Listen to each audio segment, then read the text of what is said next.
കേരളത്തിൽ നടക്കുന്ന ഈ വേസ്റ്റ് മാനേജ്മെൻറ്റ് സിസ്റ്റം എന്ന് പറഞ്ഞാൽ പ്രോപ്പർ ചാനലിലൂടെ അല്ല.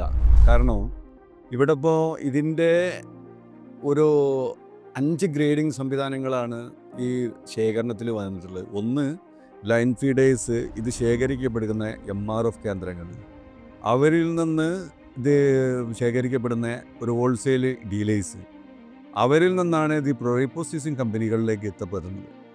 ആ കമ്പനികൾക്ക് ഇത് ഡയറക്റ്റ് ഗവൺമെൻറ്റുമായിട്ട് യാതൊരു ടൈപ്പും ഇല്ല. അപ്പം അതിൻ്റെ ഒരു അപാകത ഇവിടെ ശരിക്ക് ഈ പ്രോസസ്സിംഗ് സംവിധാനത്തിൽ നിഴലിച്ച് നിൽക്കുന്നുണ്ട്.